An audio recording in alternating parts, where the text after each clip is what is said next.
Billionaire dining with his fiancée, until his ex walked in with the child he denied for years.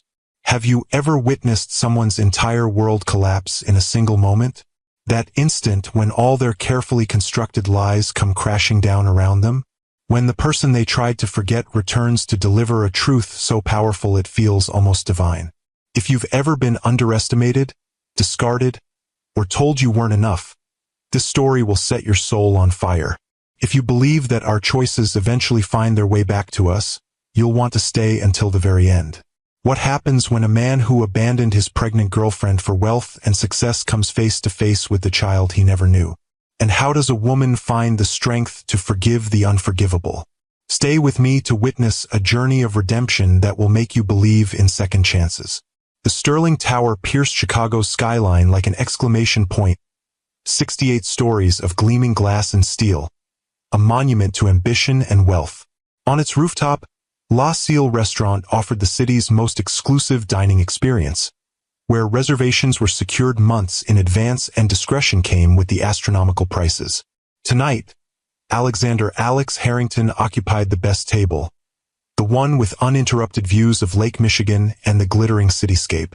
At 48, he cut an imposing figure, tall and broad-shouldered, with just enough silver threading through his dark hair to make him look distinguished rather than old.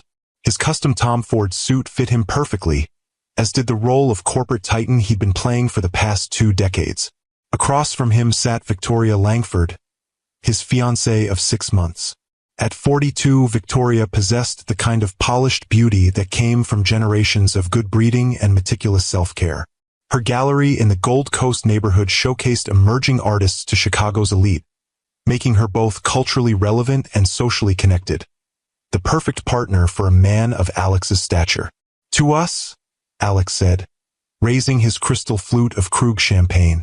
And to the future. Victoria smiled, the enormous princess-cut diamond on her left hand catching the light as she lifted her glass. 3 months until the Hamptons.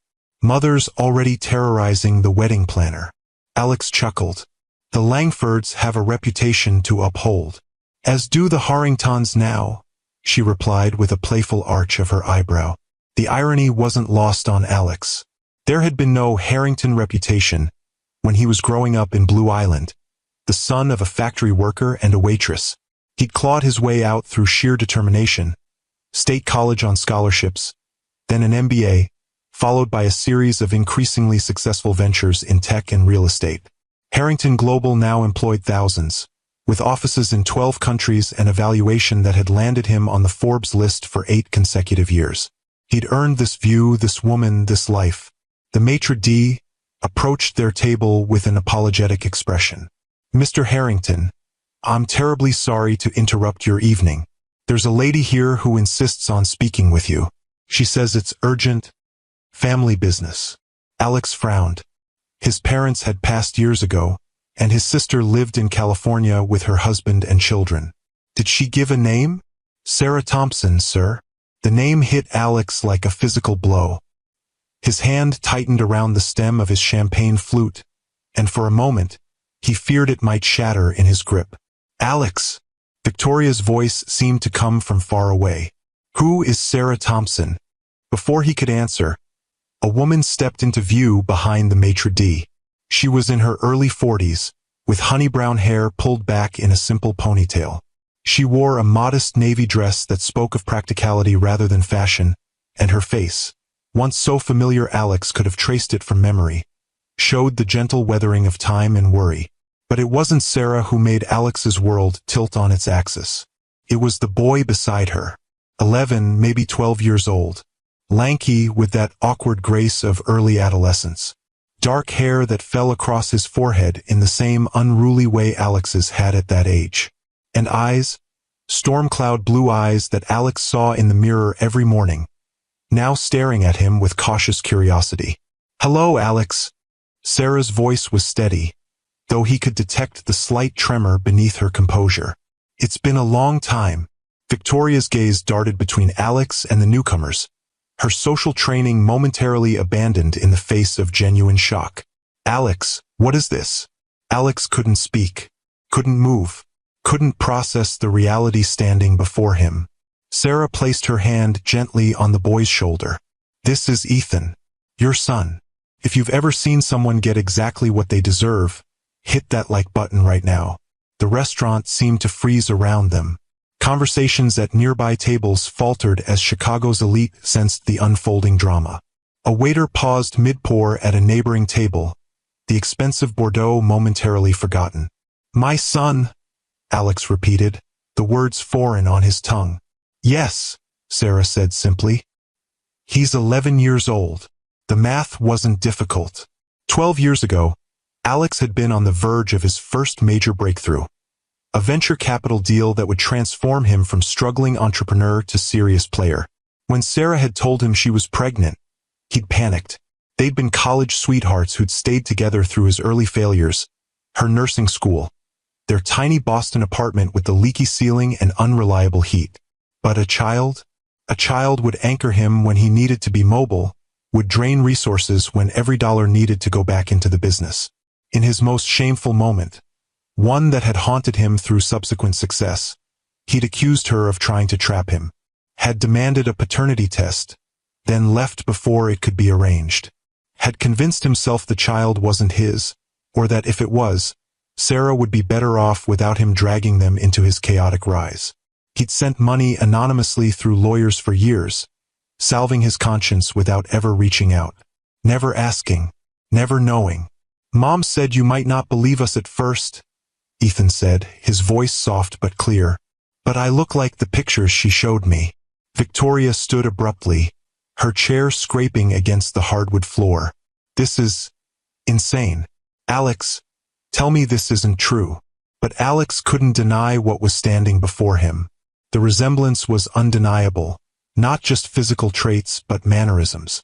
The way Ethan stood with his weight shifted slightly to one side. The slight furrow between his brows as he assessed the situation. Pure Harrington through and through.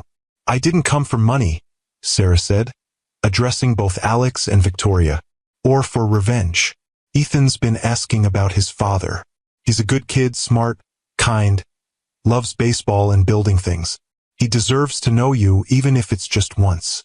But I won't force anything.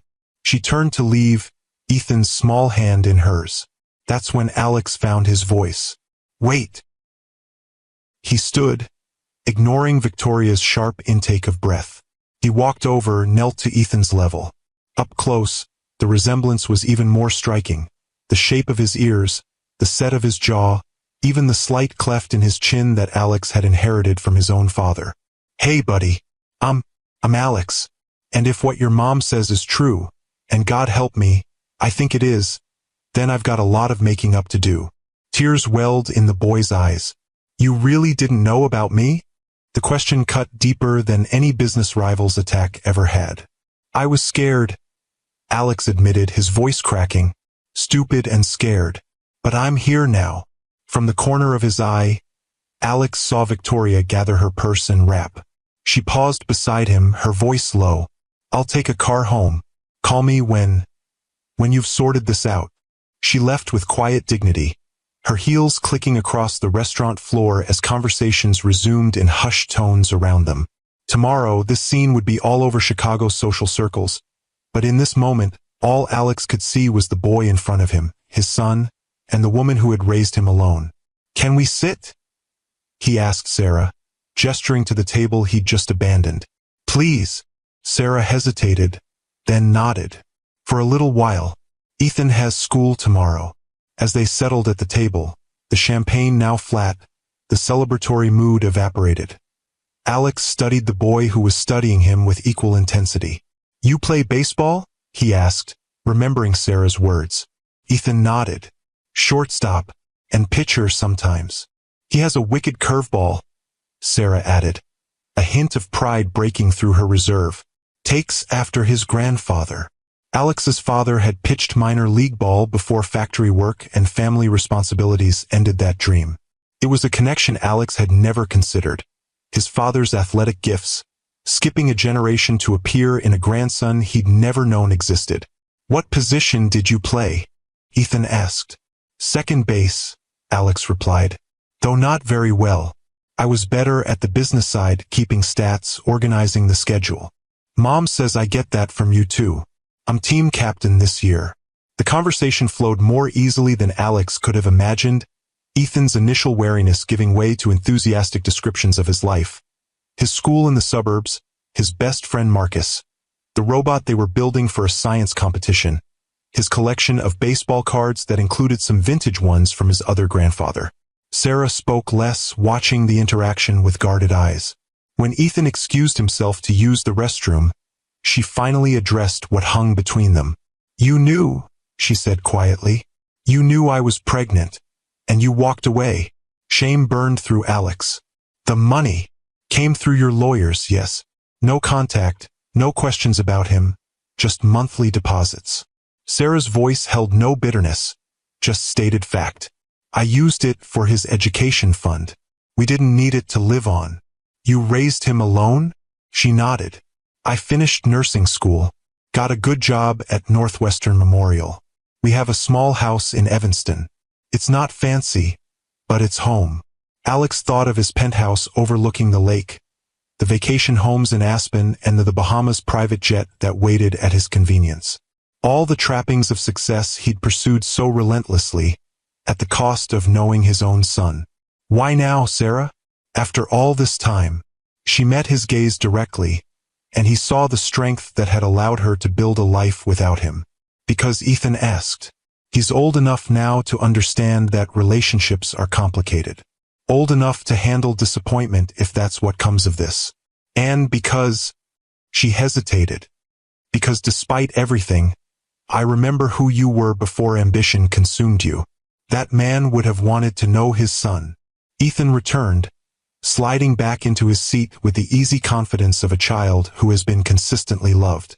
Mom, can we show him the picture? Sarah reached into her purse and pulled out a worn photograph. She handed it to Alex, who found himself looking at a younger version of himself and Sarah, standing on a beach at sunset.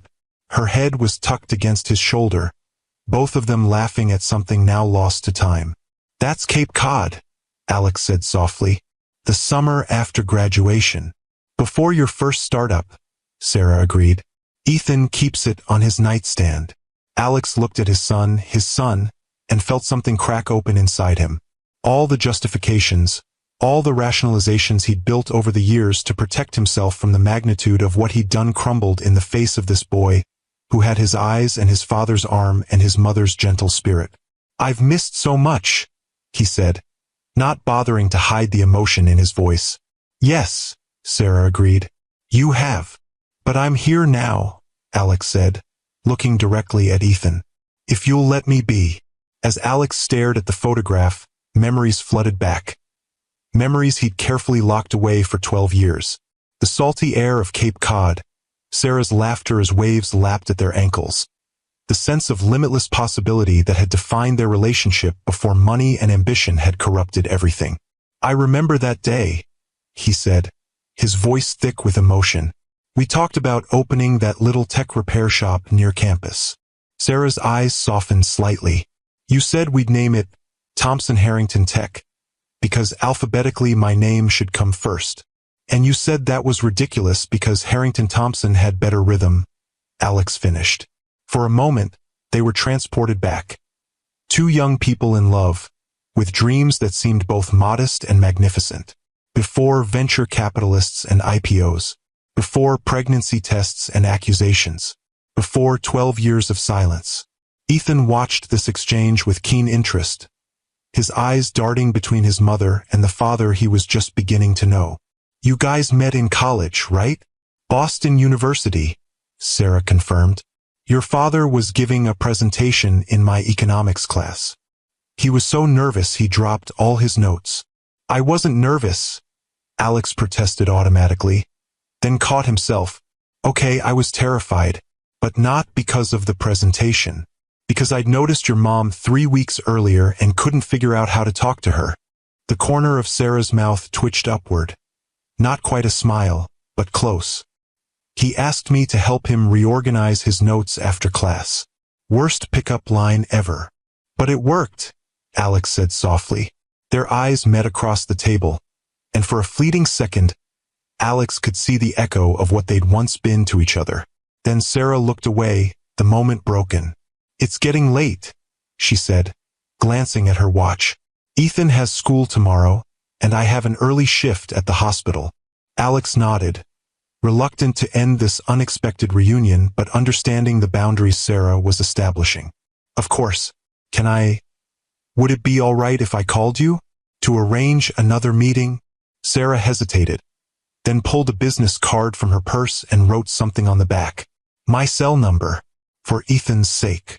"For Ethan's sake," Alex repeated, accepting the card like it was something precious. As they stood to leave, Ethan surprised everyone by stepping forward and giving Alex an awkward, brief hug. "It was nice to meet you," he said, his voice muffled against Alex's suit jacket. Alex froze for a moment, then carefully returned the embrace, afraid that if he held too tight, this miracle might disappear. "It was nice to meet you too, Ethan. More than nice. It was everything." Over the boy's head, he caught Sarah's gaze, her expression a complex mixture of caution, protection, and something that might have been hope.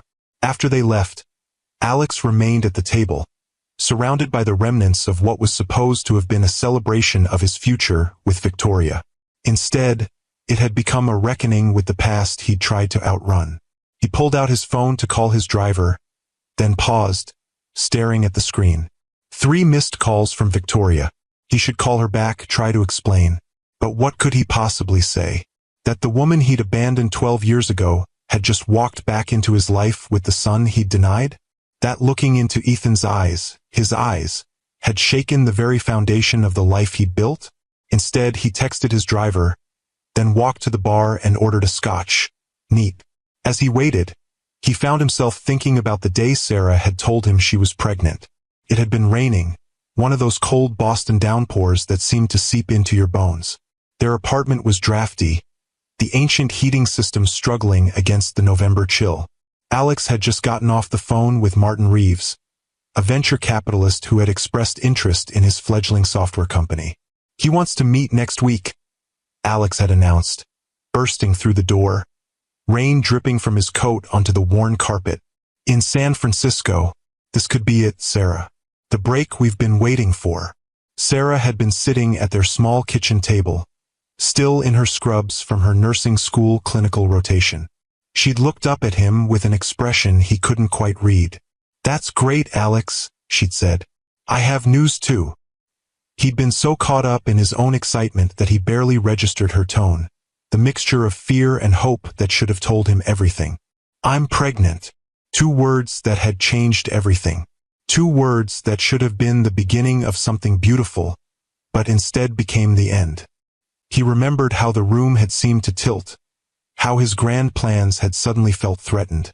A baby meant responsibility, stability, roots, all the things that seemed at odds with the future he'd been envisioning, a future of business trips and late nights, of risk-taking and mobility. "Are you sure?" he'd asked, his voice hollow. "I took 3 tests," she'd replied, "and I'm late. I have a doctor's appointment next week to confirm, but yes, I'm sure." He should have embraced her, should have told her they'd figure it out together. Instead, he'd paced their small living room, running calculations in his head, the cost of prenatal care, of diapers and formula, of childcare, the time that would be diverted from his company, the limitations a family would place on his ambitions. "This isn't the right time," he'd said finally.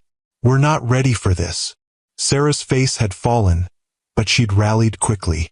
"I know it's sooner than we planned, but no, you don't understand. I'm about to get major funding. I'll need to relocate to the West Coast. I'll be working around the clock. This is a disaster." "A disaster?" she'd repeated, her voice small. "Our baby is a disaster?" The argument had escalated from there. Words were said that couldn't be unsaid. Accusations made that couldn't be unmade. In his darkest moment, he'd suggested the pregnancy might not even be his, a cruel, baseless accusation born of panic and selfishness. "How dare you?" Sarah had whispered, tears streaming down her face. "How dare you question my faithfulness when you're the one choosing your company over our family?" "There is no family," he'd shot back. "There's you trying to trap me just when I'm about to make something of myself." He'd stormed out after that, spent the night in his office. When he'd returned the next day to pack for San Francisco, Sarah had been at class. He'd left a note, cold, businesslike, saying he'd be in touch about a paternity test after the baby was born. By the time he returned from California 2 weeks later, with a term sheet for initial funding, Sarah was gone. Her clothes, her books, her nursing school notes all vanished. She'd left her key on the counter and a single line written on the back of his note. "Don't bother with the test. We don't need anything from you." He'd told himself it was for the best. That she'd realized she couldn't raise a child alone and would reach out. That once his company was established, he could provide financial support without derailing his ambitions. That someday, when the timing was right, he'd make amends. But days turned to weeks, weeks to months. His company took off, requiring every ounce of his attention. He hired a private investigator who located Sarah in Chicago, where she'd moved in with her aunt to finish her nursing degree. Through lawyers, he arranged monthly payments, substantial ones, without direct contact. And then, nothing. He built his empire. He dated casually, then seriously. He convinced himself that the hollow feeling in his chest on quiet nights was just the natural loneliness of success. Until tonight, when the past he'd tried to outrun had walked into La Cille in the form of a boy with his eyes and Sarah's gentle spirit. "Sir? Your scotch." The bartender's voice pulled Alex back to the present. He thanked the man, took a sip of the amber liquid, and felt it burn a path down his throat. His phone buzzed again. "Victoria." This time he answered. "Alex, what the hell is going on?" Her voice was controlled but tight with anger and confusion. "Who was that woman? And that boy? He called you his father." "Victoria, He paused, unsure how to continue. For the first time in years, the smooth, confident businessman was at a loss for words. "It's complicated." "Then uncomplicate it," she snapped. "Now." He took a deep breath. "Sarah and I were together in college and for a few years after. When my company was just starting to get traction, she told me she was pregnant. I panicked. I walked away. The silence on the other end of the line was deafening. "You abandoned your pregnant girlfriend?" Victoria finally asked, her voice hollow. "I sent money," he said weakly, hearing how pathetic it sounded even as the words left his mouth. "Money," Victoria repeated. "But you never saw the child. Never even confirmed he was yours." "No." Another long silence. "I need some time to process this, Alex," Victoria said finally. This isn't what I signed up for." "I understand," he replied, though he wasn't sure he did.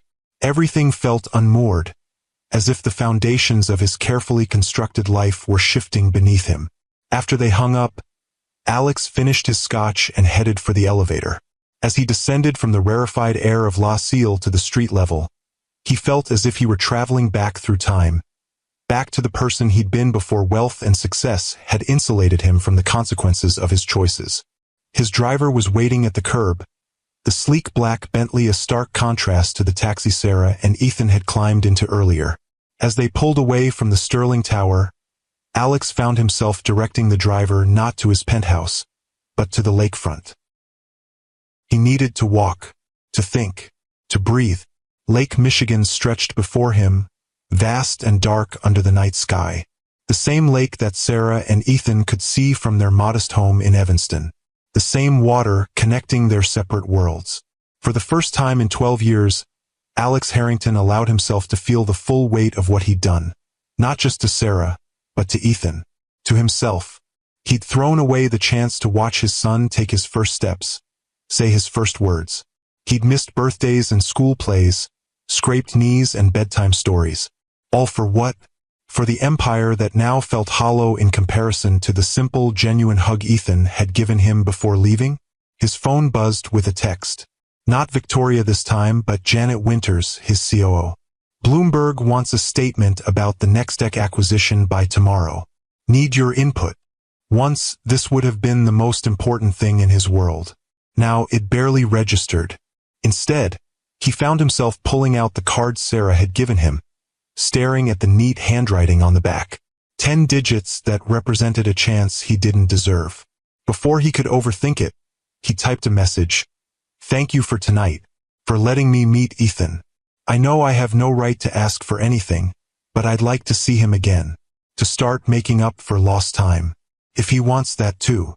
He hit send before he could change his mind, then continued walking along the lake, the cool night air clearing his head for the first time in what felt like years. 3 minutes later, his phone buzzed with a response. "Ethan has a baseball game Saturday.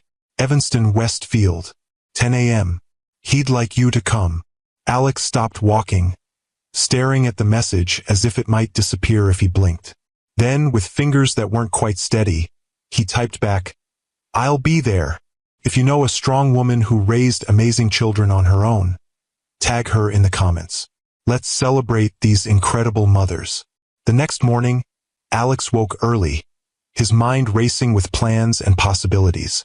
For the first time in years, his first thought wasn't about Harrington Global's stock price or the day's meetings, but about a baseball game in Evanston on Saturday. He showered and dressed with unusual care, opting for a casual sweater and slacks rather than his usual suit. As he was about to leave for the office, his phone rang. "Victoria, I've been thinking all night," she said without preamble. "About us. About this situation." "Victoria, Please let me finish," she interrupted, her voice steady. "What happened 12 years ago was troubling, but it was before us. Before me. I'm willing to work through this if you are. We can adjust the prenup to address any concerns about the boys' claims. Hire the right PR team to manage the narrative." "His name is Ethan," Alex said quietly. "What?" "His name is Ethan," he repeated. "Not the boy. And this isn't about PR or prenups, Victoria. This is about my son." The silence that followed was heavy with implication. "I see," she finally said. "So you've already decided to upend our lives for a child you just met? A child you weren't even sure was yours until yesterday." Alex closed his eyes, leaning against the kitchen counter. "He's mine, Victoria. One look at him and I knew. The DNA test is a formality. And what does this mean for us? For our plans?" It was a fair question, one he didn't have a complete answer for yet. "I don't know exactly, but I do know I need to be part of Ethan's life now. I've missed 11 years. I can't miss any more." "At what cost, Alex? Your company needs you. I need you. This wedding can wait," he finished gently. "If you're willing. If not." He trailed off, leaving the alternative unspoken. Victoria's laugh was brittle. "You're actually choosing them over us. Over everything we've built." "I'm not choosing anyone over anyone," Alex replied. "I'm just trying to do the right thing." Finally, after they hung up, Alex sat for a long moment, staring at the skyline view from his penthouse windows. Then he picked up his phone again and called Janet. "I need to reschedule today's meetings," he told her. "And I'd like you to handle the Bloomberg statement about Nextech." "Everything okay, boss?" Janet asked, concern evident in her voice. "No," he admitted. "But it might be eventually. I need to take some personal time. Can we meet for dinner tonight? There are some things I need to discuss about the company's future." That evening, over steaks at Gibson's, Alex told Janet everything. About Sarah. About Ethan. About his determination to be part of his son's life moving forward. Janet listened without interruption, her sharp mind visibly processing the implications. At 52, she'd been with Harrington Global almost from the beginning, rising through the ranks on merit and determination. She'd never married, never had children, pouring her considerable talents into the company instead. If anyone understood the sacrifices made for ambition, it was Janet. "So what are you thinking?" she asked when he'd finished. "Stepping back entirely?" Alex shook his head. "Not entirely, but I need flexibility, time, space to figure out how to be a father to a boy who's grown up without me." Janet nodded thoughtfully. "We could restructure. You as chairman, me as CEO handling day-to-day operations. You'd still be involved in major decisions, strategic direction, but without the daily grind. "You do that?" Alex asked, genuinely surprised by her ready solution. Janet smiled wryly. "Alex, I've been running half the company for years while you've been the face. This just makes it official." She took a sip of her wine. "Besides, it's about time Harrington Global had a female CEO. Don't you think?"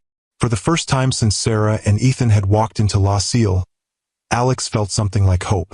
"I think it's long overdue." By Saturday morning, the restructuring announcement was drafted.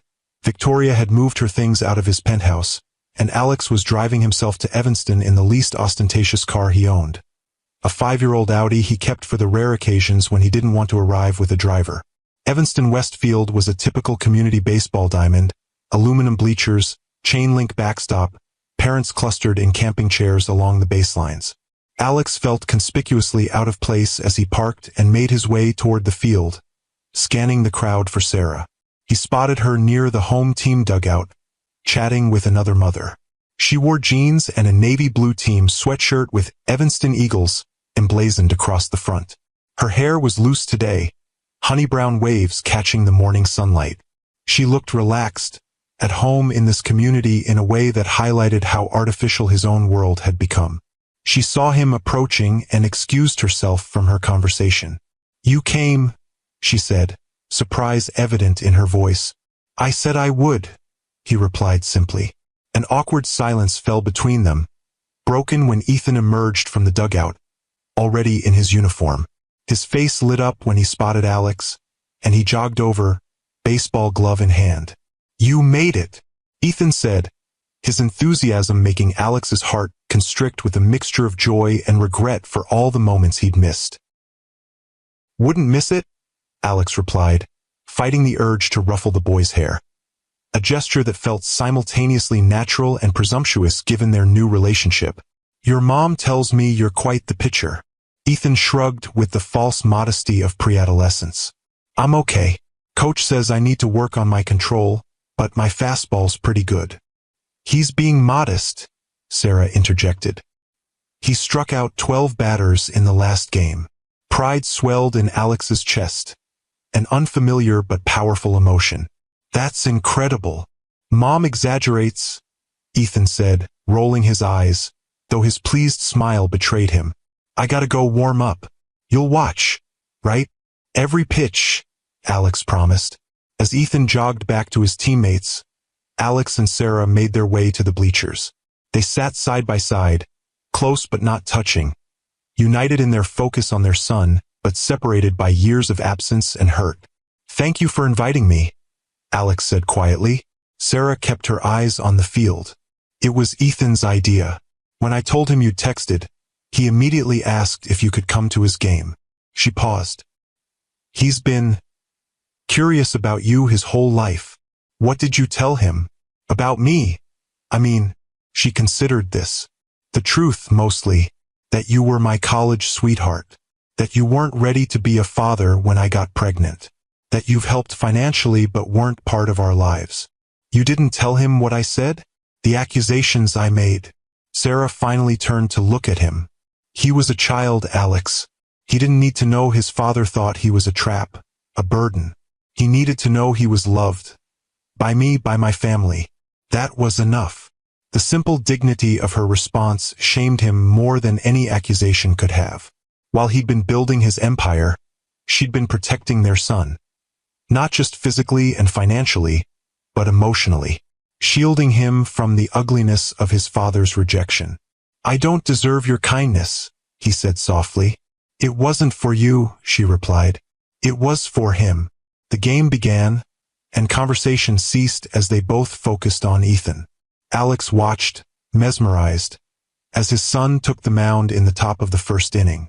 The boy's windup was fluid, his delivery powerful despite his lanky frame.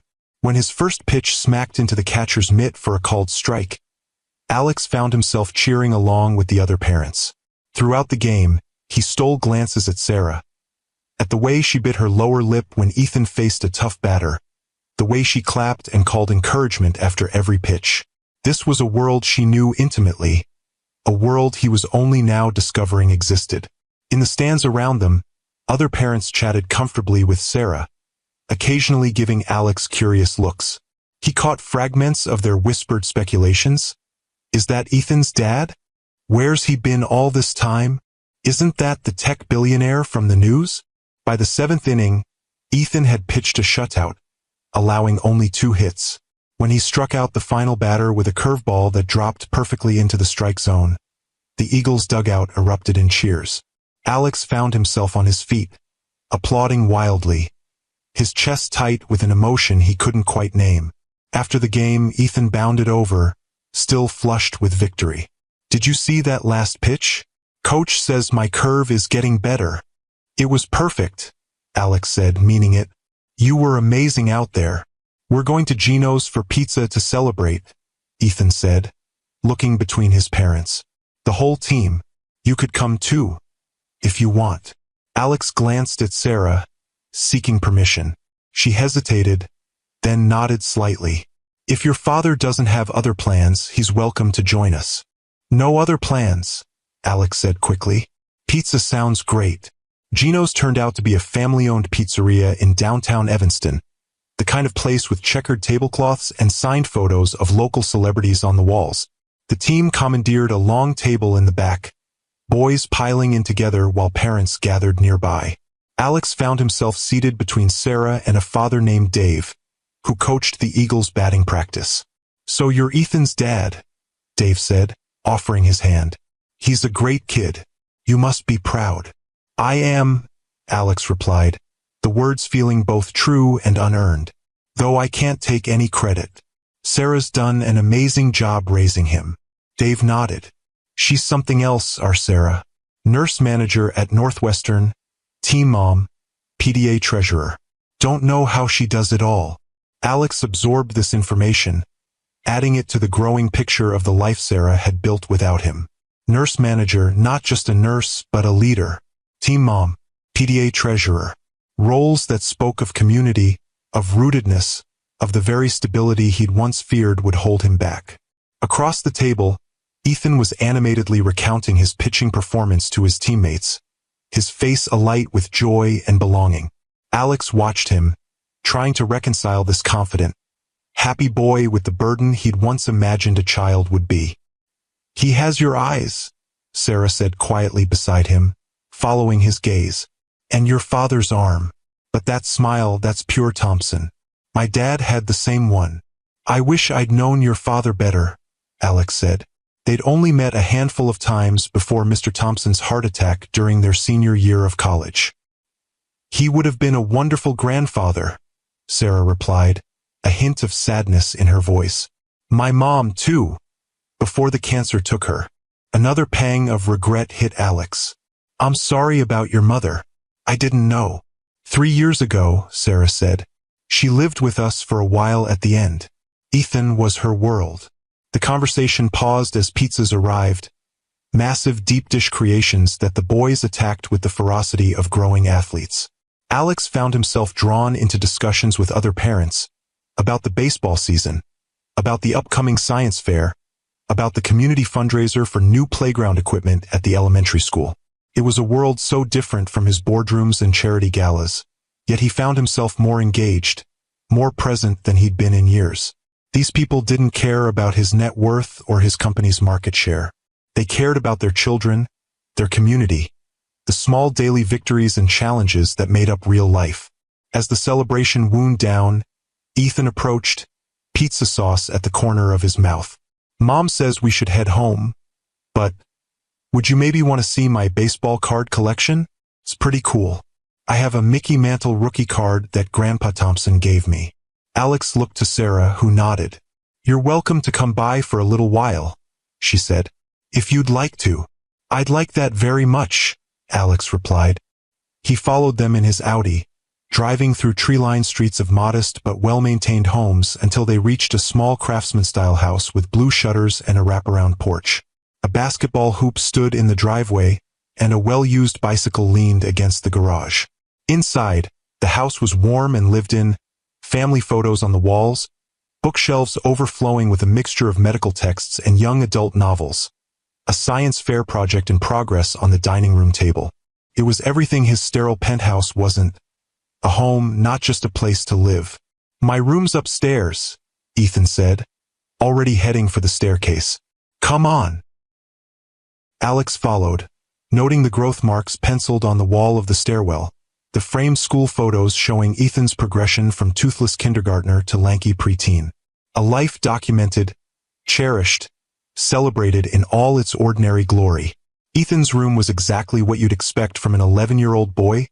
Sports posters on the walls, a desk cluttered with homework and robot parts, a bookshelf filled with science fiction and baseball statistics.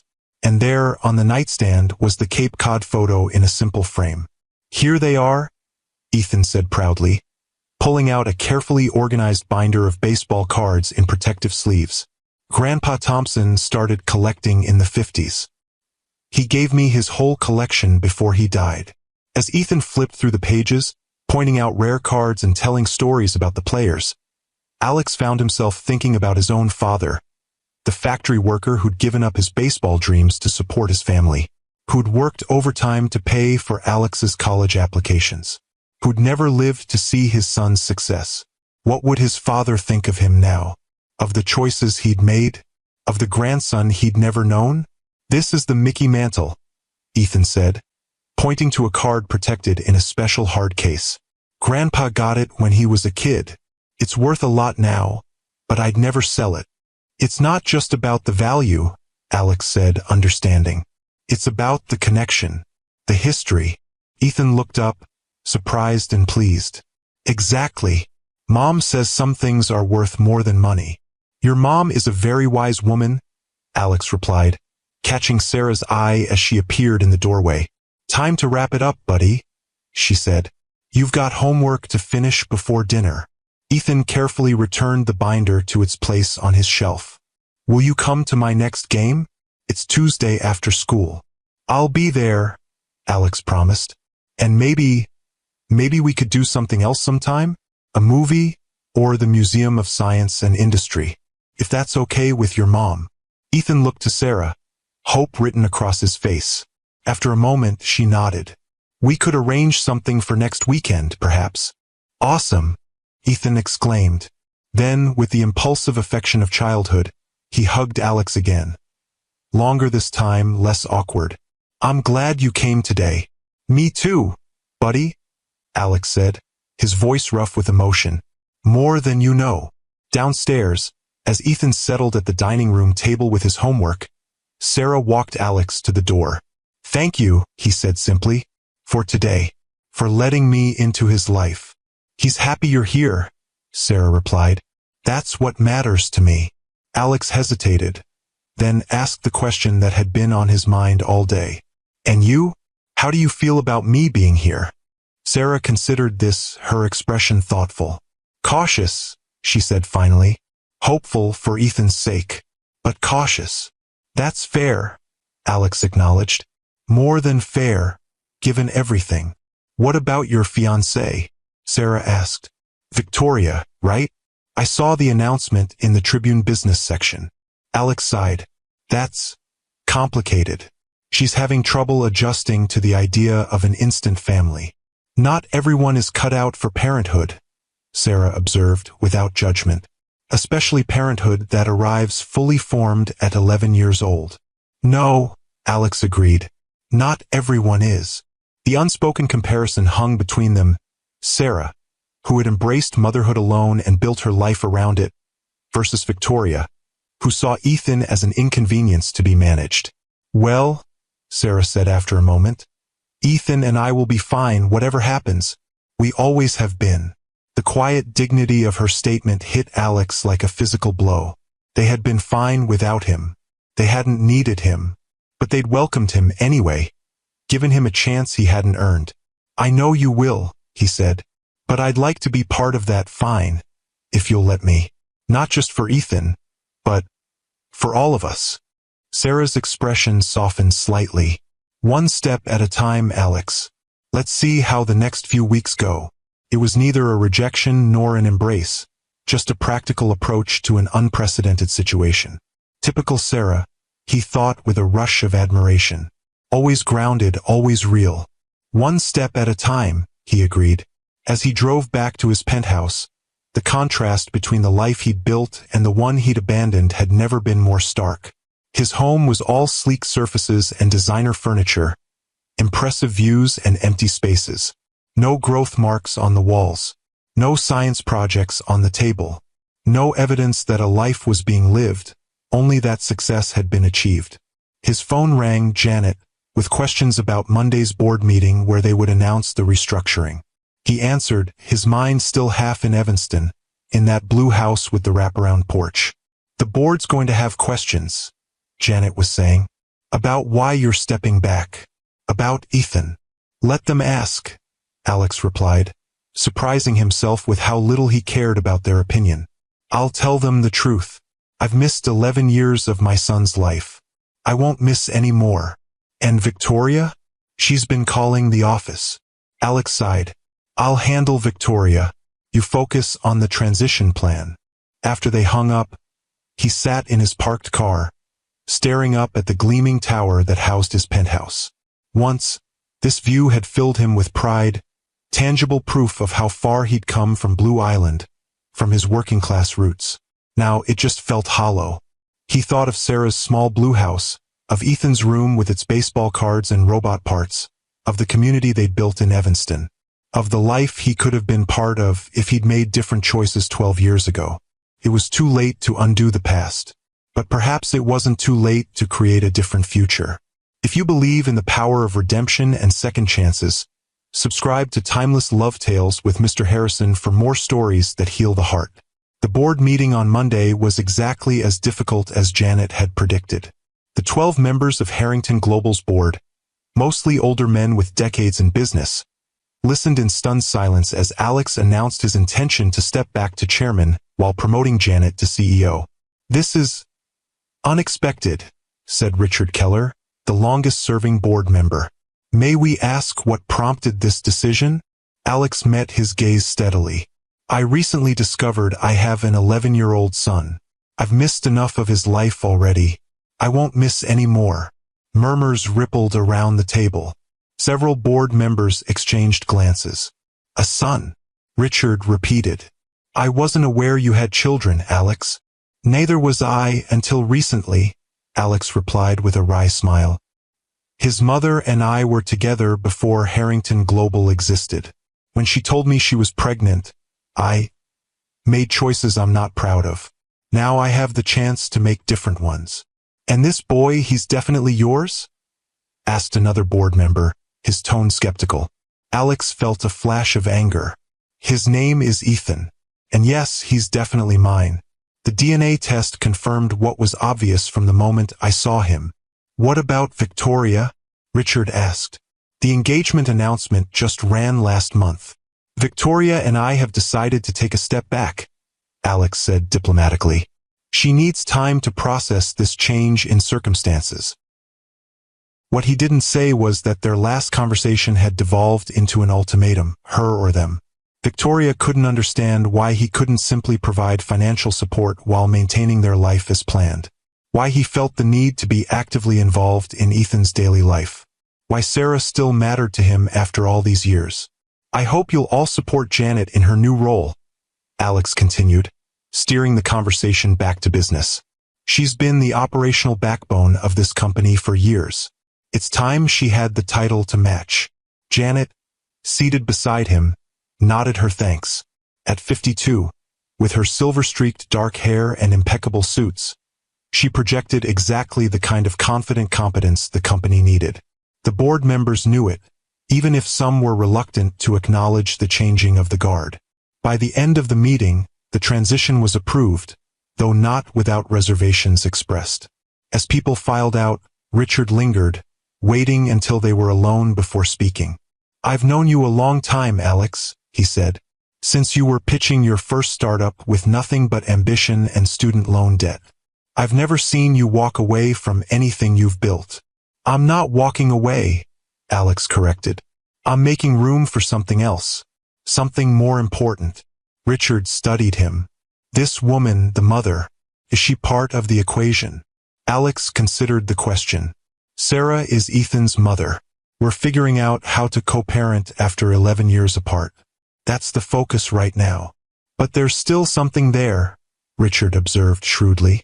I can see it in your face when you say her name. Alex didn't confirm or deny this. The truth was, he wasn't sure himself what he felt for Sarah now. Respect, certainly.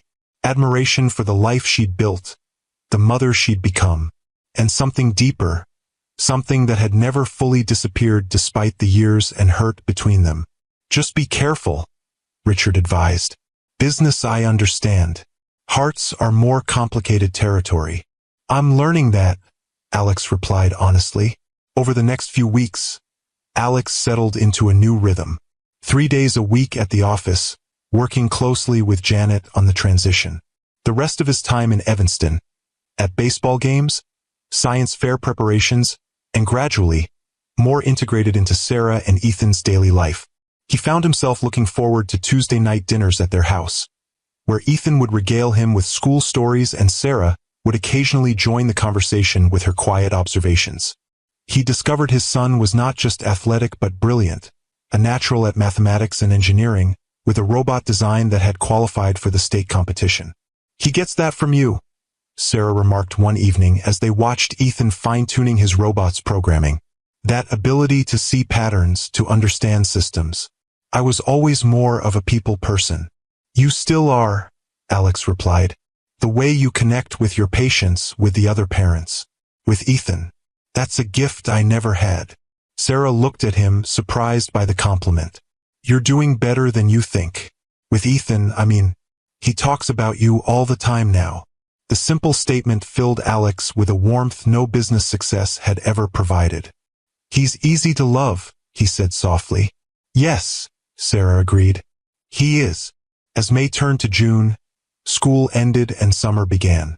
Alex adjusted his schedule further, working remotely when possible to maximize his time in Evanston. He bought a house there, not ostentatious but comfortable, with a backyard perfect for playing catch and a room decorated specifically for Ethan's overnight visits, which had begun with Sarah's cautious approval. Victoria made one last attempt at reconciliation, appearing at his penthouse unannounced one evening when he happened to be in the city for meetings. I've been thinking, she said, as poised and beautiful as ever in her designer dress.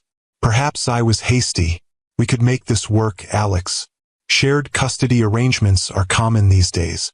The boy Ethan could visit on holidays, maybe summers. We wouldn't have to upend everything. Alex studied her, seeing clearly what he hadn't before, how her vision of life was all surface, all appearance. How different it was from the authentic warmth of Sarah's blue house with its wraparound porch. I'm sorry, Victoria, he said gently, but that's not the kind of father I want to be. Not anymore. You're choosing them, she said, her voice tight with disbelief. After everything we built together. I'm choosing to be present, Alex corrected. For my son. For myself. The man I want to be wouldn't be satisfied with holidays and summers. After she left, Alex didn't feel the regret he'd expected. Instead, he felt lighter, clearer, as if the last piece of his old life had finally fallen away, making room for something new. The state science fair fell on a sweltering July weekend. Alex sat with Sarah in the crowded gymnasium of a Chicago high school, watching Ethan present his robot design to the judges. Their shoulders touched occasionally in the cramped seating, neither pulling away. He's amazing, Alex whispered as Ethan confidently answered a complex question about his programming algorithm. How did we make someone so brilliant? Sarah smiled, her eyes never leaving their son. Half your brains, half my common sense, and a whole lot of love and encouragement. When Ethan won second place overall, an extraordinary achievement for a middle schooler competing against high school students, his first action was to scan the crowd for his parents. Both of them. The joy on his face when he spotted them cheering was worth more than any business deal Alex had ever closed. That evening, they celebrated with dinner at a restaurant nicer than their usual pizza place, but not so fancy that Ethan felt uncomfortable. As they waited for dessert, Ethan excused himself to the restroom, leaving his parents alone. I've been meaning to ask you something, Alex said, gathering his courage. The company has a box at Wrigley Field. I thought maybe the three of us could go to a Cubs game next weekend. If you'd like to, that is." Sarah looked at him thoughtfully. "Are you asking me on a date, Alex Harrington?" "I'm asking if you'd consider it," he replied honestly. "Not for Ethan's sake this time, for ours." She was quiet for a moment, tracing the rim of her water glass with one finger. "We're not the same people we were in Boston," she said finally. "You need to understand that. I'm not that girl anymore." "I know," Alex said. "That's part of why I'm asking. I admire who you've become, Sarah. Your strength, your compassion, the life you've built. I'd like the chance to know this version of you better." A small smile played at the corners of her mouth. "The Cubs are having a good season. Is that a yes?" he asked, hope rising in his chest. "It's a maybe," she replied, but her eyes were warm. "One step at a time, remember?" Ethan returned, and the moment passed, but something had shifted between them. A door opened, just a crack. The Cubs game the following weekend wasn't technically a date. Not with Ethan between them, excitedly pointing out players and explaining statistics. But afterward, when Ethan went home with his friend Marcus for a sleepover, Alex and Sarah found themselves alone, walking along the lakeshore as the summer evening settled around them. "Thank you for today," Alex said, "for giving me another chance. Not just with Ethan, but with you." Sarah was quiet for a moment, watching the waves lap against the shore. "You know what the hardest part was?" she asked finally. "Not the pregnancy, not even raising him alone. It was believing I wasn't enough. That our child wasn't enough to make you stay." The raw honesty of her statement hit Alex like a physical blow. "Sarah, let me finish," she said gently. "For years I carried that. The feeling that I was somehow defective, incomplete. That if I'd been enough, you would have chosen us." "It was never about you," Alex said, his voice rough with emotion. "It was my fear, my selfishness. You were always enough. More than enough. I just couldn't see it then." "I know that now," Sarah replied. "It took time, and a lot of work, but I know my worth. Ethan helped me find it again. Being his mother, seeing myself through his eyes, it healed something in me." They had stopped walking, facing each other in the golden light of sunset. Alex took a chance and reached for her hand. She let him take it. "I don't expect you to forget what happened," he said, "or to forgive it easily. But I want you to know that I see you now, Sarah. All of you. And you're the most remarkable person I've ever known." She looked up at him, her eyes searching his face for sincerity. Whatever she saw there must have satisfied her, because she squeezed his hand gently. "One step at a time," she reminded him, but there was warmth in her voice now, and something that might have been hope. Summer flowed into fall. Ethan started middle school, joining the advanced science track and making the baseball team. Alex continued dividing his time between Chicago and Evanston, though the balance shifted increasingly toward the latter. His penthouse went on the market, a decision that felt more symbolic than practical. He and Sarah moved forward cautiously, rediscovering each other through shared parenting and occasional evenings alone. Their first real kiss came on a crisp October night, standing on her porch after a parent-teacher conference where they both burst with pride at Ethan's glowing reviews. "I should go," Alex had said, reluctant to leave but respectful of the boundaries they'd established. "Or you could stay," Sarah had replied softly. "For coffee." The kiss that followed was both familiar and new.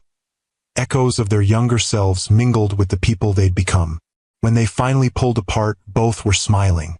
"Just coffee," Sarah clarified, though her eyes suggested possibilities beyond that. "Just coffee," Alex agreed. "For now." By Thanksgiving, "for now" had evolved into something deeper. Alex joined Sarah and Ethan for the holiday, along with Sarah's aunt and uncle from Milwaukee and a handful of close friends who had become their extended family over the years. Seated at the dining room table of the Blue House, surrounded by laughter and warmth, Alex realized he'd found what had been missing from his life of wealth and achievement: connection, belonging, love without conditions or expectations. After dinner, as others chatted in the living room, he helped Sarah with the dishes, a domestic task he'd never imagined finding satisfaction in. "I've been thinking," he said, drying a serving platter she handed him. "About Christmas." "What about it?" Sarah asked, up to her elbows in soapy water. "I thought we might go to Cape Cod," he suggested. "The three of us. There's a little inn that's open year-round, right on the beach where we took that photo. It won't be warm enough for swimming, but it's beautiful in winter. Peaceful." Sarah looked at him, surprised. "You want to go back there? After all this time?" "I want to make new memories," Alex explained. "With you and Ethan. To honor where we started, but also to celebrate where we are now. Where we might be going." She studied him for a long moment, then smiled, that same smile that had captivated him in a Boston University lecture hall 25 years earlier. "I'd like that," she said simply. Cape Cod in December was exactly as Alex remembered and completely different. The same windswept beaches and salt-weathered cottages, but now experienced through the lens of hard-won wisdom and second chances. They stayed in a suite at the inn, Ethan in his own room adjoining his parents'. They walked the winter beaches, flew kites in the brisk ocean wind, explored small shops in Provincetown, and ate seafood by roaring fires. In the evenings, Ethan would retreat to his room with books or video games, giving Alex and Sarah time alone, to talk, to reconnect, to rebuild what had been broken. On Christmas Eve, after Ethan had gone to bed, excited about the presents waiting for morning, Alex led Sarah to the beach. The night was clear and cold, stars brilliant above the dark Atlantic. He'd arranged for a small fire pit to be set up near the water's edge, with blankets and thermoses of hot chocolate waiting. "This is where we took that photo," he said as they settled by the fire. "The one Ethan keeps by his bed." Sarah nodded, looking out at the waves. "I remember. You'd just gotten that internship at the tech startup. We were celebrating. We had so many dreams that summer," Alex mused. "Some came true, just not the way we expected." "Not the way we expected," Sarah agreed, leaning against his shoulder. "But maybe the way they needed to." Alex took a deep breath, gathering his courage. "I've been carrying something with me for months now, waiting for the right moment." He reached into his pocket and pulled out a small velvet box. "This isn't the ring I would have chosen back then, all flash and status. This is simpler, truer, like what I feel for you now." Sarah's eyes widened as he opened the box, revealing a platinum band with a single perfect diamond, flanked by two smaller sapphires. "The sapphires are for Ethan," Alex explained, "for the gift he is to both of us. The diamond is for you, strong, brilliant, irreplaceable." "Alex," Sarah whispered, her voice catching. "I'm not asking you to forget the past," he said, taking her hand. "I'm asking if you believe in our future, if you'll take this journey with me, not as the people we were, but as the people we've become. If you'll marry me, Sarah, be my wife, my partner, my compass." Tears glistened in her eyes, reflecting the firelight. "Are you sure? This life, my life, it's not what you walked away from all those years ago. It's ordinary in so many ways. School meetings and mortgage payments and community fundraisers. It's extraordinary in all the ways that matter," Alex replied. "It's real. It's grounded. It's filled with love and purpose. Everything my so-called success was missing." Sarah looked at the ring, then back at his face. "We'd need to take it slow, make sure Ethan adjusts. He's excited about us dating, but marriage is different. We'll take all the time you need," Alex promised. "I'm not going anywhere, not ever again." She smiled then, a smile that held both joy and the wisdom of hard lessons learned. "In that case, yes, I'll marry you, Alex Harrington," as he slipped the ring onto her finger, then pulled her close for a kiss that tasted of salt air and second chances. Alex felt a sense of homecoming more profound than any he'd ever known. The path that had led them here was winding and painful, marked by mistakes and regrets, but it had brought them to this moment, older, wiser, ready to build something that would last.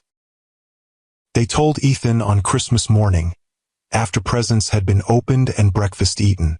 His reaction was everything they could have hoped for: excitement, a few thoughtful questions, and finally, a group hug that left them all laughing and a little teary.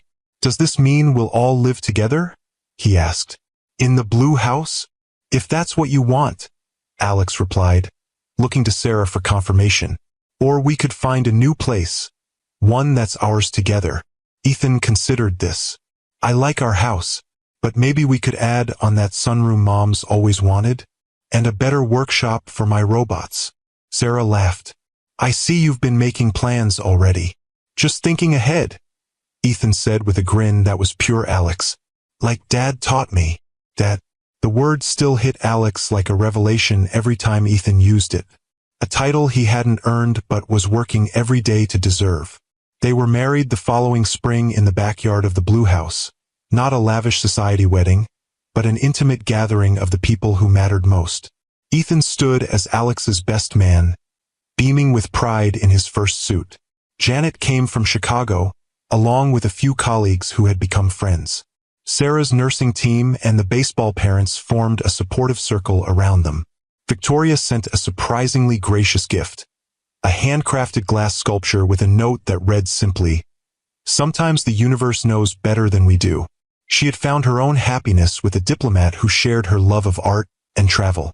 As they exchanged vows under an arch of spring flowers, Alex looked at the woman before him. Not the young student he'd abandoned, but the strong, compassionate woman who had built a beautiful life from the ashes of his rejection, who had raised their son with love and wisdom, who had found it in her heart to give him a second chance he hadn't deserved. "I promise to cherish every day with you and Ethan," he vowed, his voice steady with conviction. "To never again mistake what matters for what glitters. To be the husband and father you both deserve." Sarah's eyes shone with tears and joy as she made her own promises. To partner with him in all things, to build their future together, to embrace this new chapter with open hearts. Later, as they danced under strings of lights in the yard of the home that was now truly theirs, Alex held Sarah close, marveling at the journey that had brought them here. "Happy?" she asked, looking up at him with the smile that still made his heart skip. "Beyond words," he replied honestly. "You and Ethan. You're everything I never knew I needed." Across the yard, Ethan was teaching Janet how to throw a proper curveball, both of them laughing at her awkward attempts. The sight filled Alex with a contentment deeper than any business success had ever provided. 1 year later, they gathered at La Cille, the restaurant where their reunion had begun. The maitre d' led them to the same table Alex had occupied that fateful night, now set for 3 instead of 2. "I can't believe it's been 2 years, Sarah said, looking out at the same view of Lake Michigan and the Chicago skyline. "Sometimes it feels like yesterday, sometimes like another lifetime." "A lot has changed," Alex agreed, watching Ethan study the menu with the serious consideration of a 13-year-old with an adult's appetite. Indeed it had. The Blue House now boasted the sunroom Sarah had always wanted and the workshop Ethan had requested. Harrington Global continued to thrive under Janet's leadership, with Alex providing strategic guidance while maintaining his primary residence in Evanston. He'd established a foundation focused on supporting single parents and their children, inspired by Sarah's journey. And most importantly, they had become a family. Not perfect, not without occasional tensions and adjustments, but solid, real, built on truth and forgiveness and second chances. "Dad, can I get the steak?" Ethan asked, looking up from the menu with hopeful eyes. Alex smiled. "Of course. It's a celebration, after all." As they ordered, Alex couldn't help but reflect on the symmetry of the moment. Back where it all began, but with everything transformed. The maitre d', who had once witnessed their dramatic reunion, now greeted them warmly as regular guests. The table that had been the site of his world collapsing was now the setting for a family dinner. "I have something for both of you," Alex said after their appetizers arrived. He reached into his jacket pocket and pulled out 2 small wrapped packages. Sarah raised an eyebrow. "It's not our anniversary yet." "Consider it a different kind of anniversary," Alex replied. 2 years since we found our way back to each other. Since our family became complete." Ethan tore into his package with teenage enthusiasm, revealing a vintage baseball card in a protective case. His eyes widened. "Is this Ted Williams, 1954?" Alex confirmed. "To go with your grandfather's collection." "This is amazing," Ethan exclaimed, carefully examining the card. "Thanks, Dad."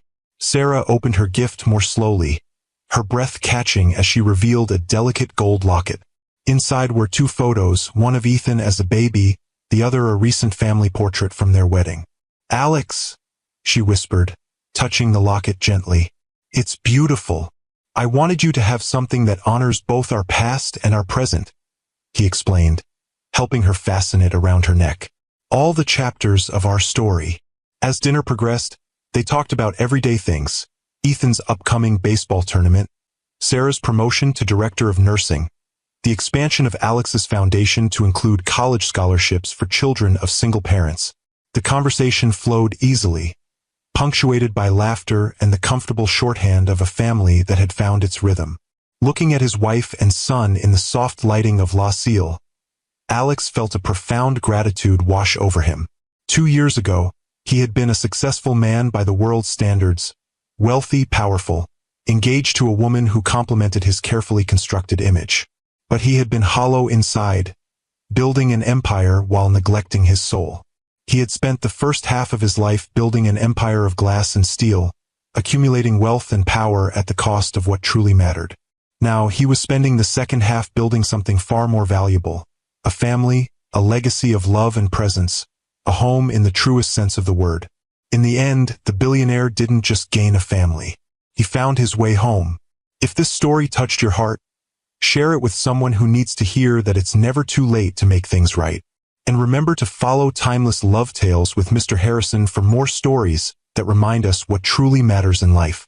Because sometimes the universe has a way of bringing us exactly what we need, even when it arrives in ways we never expected. Sometimes our greatest mistakes can lead to our most profound redemptions. And sometimes the path home is longer and more winding than we ever imagined, but all the more beautiful for the journey.